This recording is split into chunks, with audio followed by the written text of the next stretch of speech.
Hello and welcome to this podcast, Little Girls Aren't Taught This. I am your host, Self-Love Lydia, and this is a self-love podcast unlike no other. Within this podcast, we will go into all of the things that we should have been taught as little girls that would have helped us feel empowered, connected, and just unapologetic as we grew into women. I am the queen of deep transformations. I am on a mission to impact women around the world with self-love, and I am here to teach you how to be unapologetic and just step into your power. I hope you enjoy the podcast. Hello, and welcome back to another episode of Little Girls Aren't Taught This. Don't ask me where the singing came from, I don't know. I'm just in total flow and it came out, and yeah, let's swiftly move on. But today I want to unpack a little post that I put up on Instagram. It was actually the inspiration for this episode.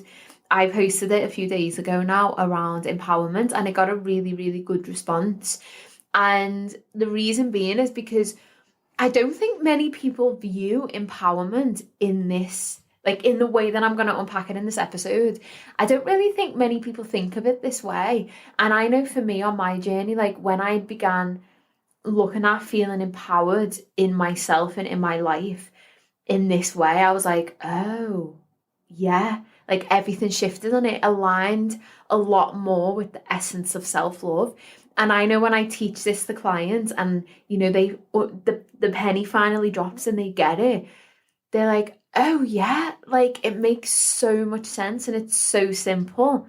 And I'm like, yeah, that's the magic. That's the energy of empowerment, bringing it back to, the way I'm going to discuss it in this episode.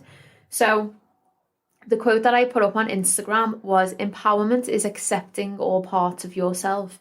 It is you and your wholeness, knowing no matter what, you are worthy enough. And I just want to unpack that a little bit further, because I think there really is magic and there really is room for a lot of things to shift, and actually your self-love journey to become more, I want to say a little bit more freeing and accepting when you begin to embody empowerment in this way. So often I feel personally there's this notion of empowerment, and I know for a long time this is how I viewed it. If I was feeling empowered, it was on my good days, or it was in situations where I felt yes, I'm in goddess, I feel like I am the shit. And, that for me was what empowerment was in the moments where things were going right. And I was really feeling good. But actually what I've realised is the empowerment comes in the moments when it's not going our way, or we don't feel our best, or the world around us feels like it's burning to the ground and we're just standing in the middle of it being okay, this is what I have to do and this is what I have to face, and I'm here for the ride. And the reason why it feels in alignment with self-love, I think for me, is because essentially self-love is about acceptance, isn't it, of the self. It's about showing yourself the love that you would show to somebody else. And the thing is when we love somebody unapologetically, we love all parts of them. They will have a shadow, they will have an ego, they will have triggers. But when we bring somebody a family or a family member, or we make a relationship with somebody with a friend or an intimate partner, we love them in all their wholeness. So it really got me thinking, okay, so if that's how we love other people, then why are we not showing ourselves the same level of love? Why are we not viewing ourselves in our wholeness? And that's the key piece for me when it comes to empowerment, is actually feeling more empowered when the acceptance of your wholeness is there. So when the acceptance of all of your parts, or for all of your parts, should I say, is there. So it's the ego accepting that, the parts of you that are triggered, accepting that, the parts of you that reside in fear or shame or doubt or not feeling good enough, bringing those parts and integrating them into who you are. So it's like the light and the dark, and there's light and dark in everything, you know, there's shade in everything. We can't have one without the other. It's ebb and flow. So for me, that's really magical to look at it that way, to look at empowerment that way and be like, okay, so instead of just accepting the parts of myself that I like and only allowing myself to tap into that energy of empowerment when I'm standing true in my light, what if there was room for me to feel empowered when one of my shadow sides shows up, or when I'm in a space of darkness, or things aren't going my way? Like, what would that look like, and how would that change me when I'm going through certain situations? So when I work with clients and, you know, they come to me and they say, I want to get rid of this, or, you know, when am I going to completely stop being in fear or doubt, or when are my triggers going to go? And I'm like, but what if they don't go? But what if you could still feel empowered as you are right now? And that changes everything, because being empowered is you deciding that you feel powerful. It is you knowing that you are worthy of your desires, of your dreams, of love from another, to feel good in your body, to have somebody text you back, to somebody to show you the love that you want in life, regardless of what part of you is showing up, regardless of how many shadow sides you have or where you're on in your journey. That's the true empowerment piece. And the worthiness is really, really important for that, like the undercurrent of the worthiness to the empowerment, because feeling empowered is a choice, isn't it? It's an energy that we tap into. It's a state of being that we operate in. It's what we project into the world when we feel empowered. So why can we not feel empowered when we're in our pajamas with our hair in a bun, maybe having a glass of wine? Why can we not feel empowered in that space over only feeling empowered if we're dressed up and we look nice and we feel nice and we smell nice? You know, so these like examples that I'm given, it's like, why can we not feel empowered? Because if we choose to tap into that, and if you choose to look at feeling empowered as a sense of you and your wholeness, like you knowing that you're worthy regardless of how you're showing up to the world, well, then there's always space to feel empowered. And like, don't get me wrong, there's certain situations that I feel like, you know, we may act out of alignment when the shadow's coming in. We may act from a point of being triggered. We may do something that doesn't feel good for us. Like we act out a certain way, or we do something and it doesn't feel good. But doing these things don't make us any less whole. They don't make us any less worthy. Because that's part of us being human. That's us in our wholeness. That's us in our humanness. That's us in our humanness. So that's me in my Lydia-ness. That's you listening to this now. That's you in your wholeness, your beingness. So we wouldn't want to lose parts of ourselves like that, really, would we? Like, it's not about losing parts. It's about acceptance of the wholeness.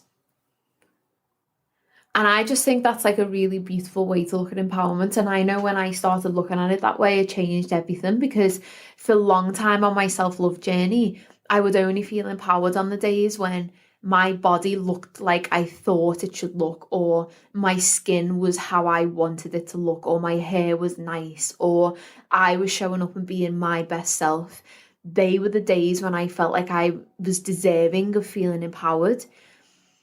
But then the last 9 months has made me realise that regardless if I'm working out, regardless if I had one boob, regardless of what was going on with my body, I was still whole, like I was still worthy, which then allowed me to tap into that unlimited source of feeling empowered, which then the energy that I was putting out was always coming from a place of self-love, always coming from a space of I am enough no matter what. So really think about that. Like, how do you view empowered? Like, when do you feel you're most empowered? When do you feel you're least empowered?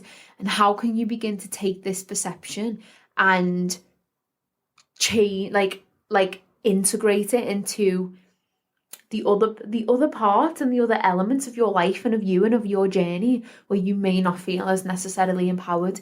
And really think about it in a way that allows you to get really specific, because even like a simple small example is, I feel empowered and aligned and more aligned with self-love if I get up in the morning and I do my whole morning routine.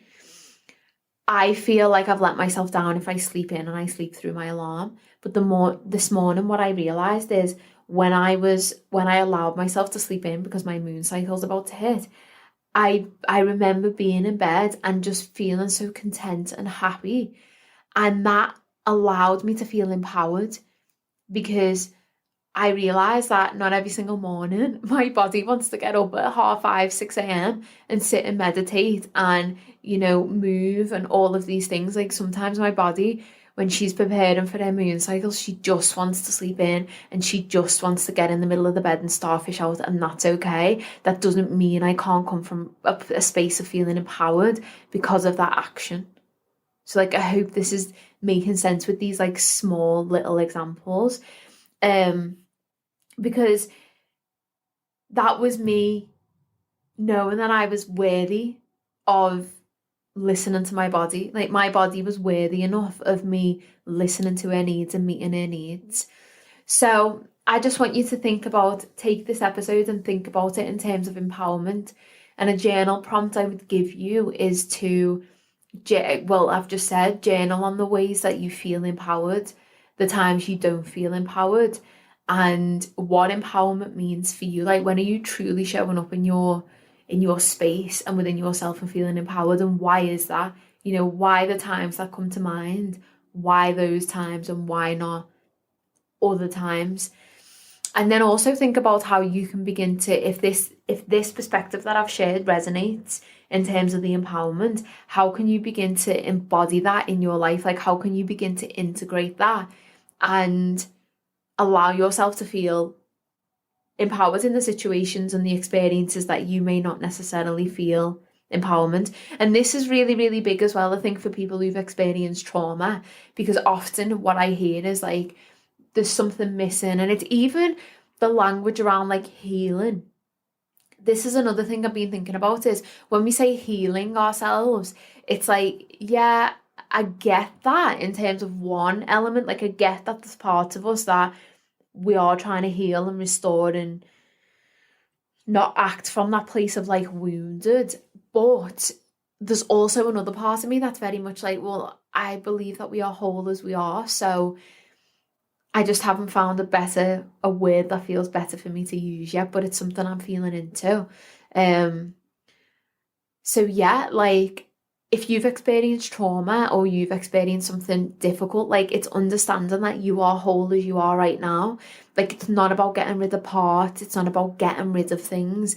It's about bringing you back into yourself and noticing the love that resides inside of you, noticing the light that's inside of you, and also noticing and paying respect to the shadows, paying respect to the trauma, paying respect to the triggers, but knowing that just if you carry these things, which you will do because you are a human with mess and complications and baggage, because we all have this, it doesn't make you any less worthy or any less whole. So it does not mean that you cannot feel empowered right now, because we all have that capability to tap into that limitless source of energy, of abundance, of knowing that we are enough. Like, it starts within, doesn't it? So it's about knowing that starts within and looking at yourself like you're already the whole picture, like you are already that piece of art. You are already complete and whole and beautiful. And yeah, we all have shadow, we all have stuff going on. So I hope you enjoyed this short little snappy episode, and I hope it gave you some really good nuggets of wisdom for you to take away and really think about. And if you did enjoy this, please hit me up on socials and let me know, share it. Please leave a review, because that helps this podcast be more seen by the people who need it, the women who need it, so it allows that ripple effect out of self-love. So yeah, just leave a review, share it to someone who may need it, and let me know how you found it. So I shall speak to you next week. Take care, my lovelies.